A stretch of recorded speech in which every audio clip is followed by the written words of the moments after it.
All right, we're back again. Katy McKinney, founder and head of school for Lafayette Academy. I wanted to share with you an excerpt entitled Religious Freedom from Clay Christensen. Clay Christensen was a professor of business administration at the Harvard Business School. He was awarded as one of the number one management thinker in the world. And he shared this quote, and I was captivated by it. And I'll just share it, and then I'll share some thoughts about it. So this is the quote. He said, "Some time ago, I had a conversation with a Marxist economist from China. He was coming to the end of a Fulbright fellowship here in Boston, and I asked him if he had learned anything that was surprising or unexpected. And without hesitation, he said, yeah. I had no idea how critical religion is to the functioning of democracy. The reason why democracy works," he said, "is not because the government was designed to oversee what everybody does, but rather democracy works because most people, most of the time, voluntarily choose to obey the law. And in your past, most Americans attended a church or a synagogue every week, and there they were taught by people who they respected." That's the quote from his friend. His friend then went on to say that, quote, "Americans follow these rules because they have come to believe that they weren't just accountable to society, they were accountable to God," unquote. Clay then continues, "My Chinese friend heightened a vague but nagging concern I've harbored inside, that as religion loses its influence over the lives of Americans, what will happen to our democracy? Where are the institutions that are going to teach the next generation of Americans that they too need to voluntarily choose to obey the law? Because if you take away religion, you can't hire enough police." That's the end of the quote. But after hearing those thoughts from Mr. Christensen, I couldn't help but ask myself, is our culture, is our educational system, are they preparing the next generation to voluntarily choose to obey the law? Or is it the opposite? Part of what we do at our school is not only teaching the best that's ever been thought or the best that's ever been said, but we also teach excellent character. And you say, okay, well, who has the authority to do that? Well, if we go back and we look at basically best practices, what has allowed humanity to flourish, we can come to some pretty ubiquitous principles. And we have adopted 4 of those, and we call them our 4 classical virtues. And they are prudence, temperance, justice, and fortitude. And our aim is to help our children fall in love with this goodness.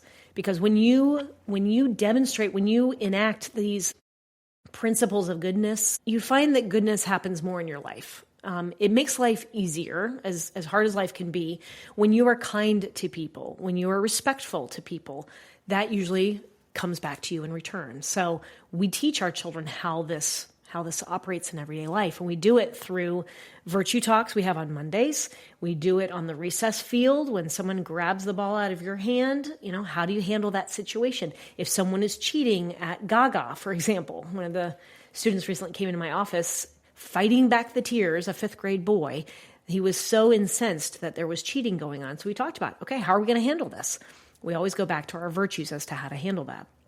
One thought comes to mind that religion obviously plays a major role. It is a function. It is something that helps our society learn about these beautiful principles and how to live them. But if you do take that piece of religion out, which does seem like it's really under attack these days, how do we do that? Well, if you can find a school that is practicing these Judeo-Christian principles and beliefs, that can go a long way.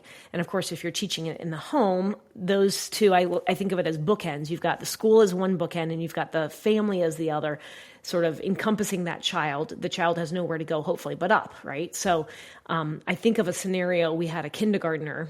It was, I think, one of our very first years, and he was the youngest of his family of 3 other boys, so he's one of 4. And you're going to get lots of influences when you're the youngest. It's just the nature of the beast. So one day we were at school, and I heard him saying things like, "What the And he would never fill in the blank, but we all know what would fit in the blank. And so I thought, you know what, that's not really gonna be helpful to him right now in kindergarten. So we need to eradicate that. So I took him aside quietly and I said, you know what, sweet little guy, we don't say that at our school. We don't say what the.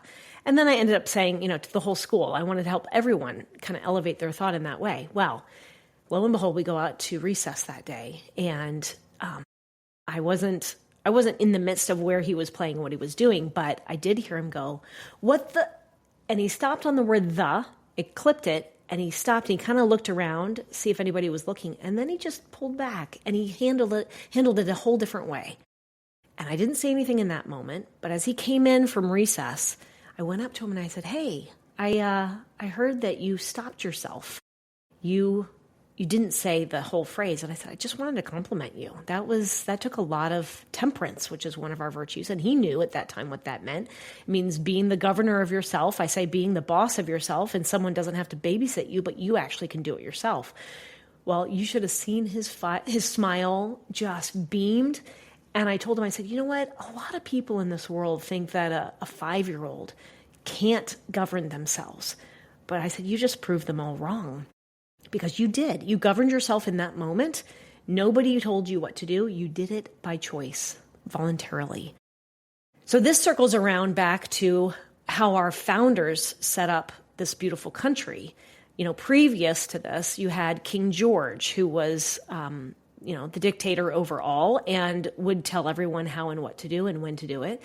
And obviously the patriots did not like that, and hence the Revolutionary War. But what was one of those guiding principles was that we were going to be a country that was not a police state.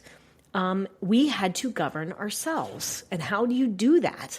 You look back in history and you look at the best principles and you look at what were the civilizations that flourished. And the ones that flourished were the ones that were governing themselves.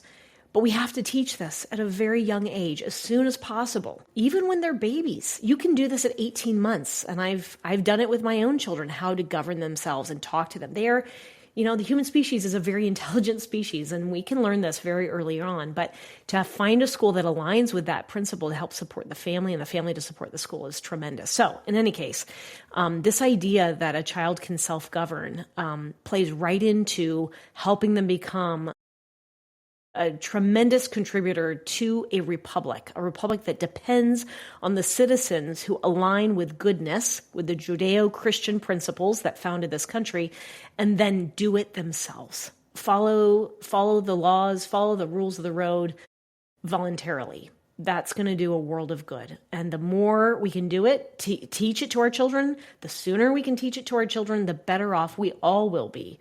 Another thing we do is teach our students that when they see a veteran, most likely they're going to be wearing a hat or something that designates that they're a veteran.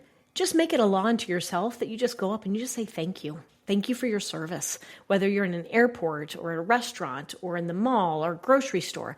And sure enough, we're teaching our kids. And I hear stories of parents saying, that's exactly what my child did. I didn't even know they could do that. The parent wasn't even aware that we were teaching that. One was a family who was traveling from St. Louis to Gettysburg. We were heading out there for a beautiful field trip, and they stopped at, I think it was in Columbus, at an airport to pick up a family member. And while they were waiting, a huge busload of veterans came up. And this little one, who was incredibly shy, I believe she was probably 7 at the time. She just finished first grade. She sees this whole slew of huge burly men, and she looks at her mom and she's like, I want to go say thank you. And her mom's like, really? There's a lot of men, and it was a little intimidating. And sure enough, that little one went right up and just said, thank you for your service. And they were so touched, and she ended up shaking their hands and just having this wonderful moment. Well, that's that child governing herself for good. And we have a slew of examples like that, and I can share those at another time. But this is, I think it was quite an observant perspective from this Marxist economist. And on top of that, gosh, we just had last week at our school, we just had a North Korean refugee who's now an American citizen come and talk to our children, talk to our students.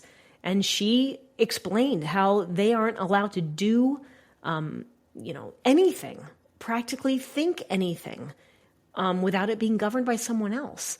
And she said one of the hardest things for her to do when she came to America to adjust was the fact that she had choice.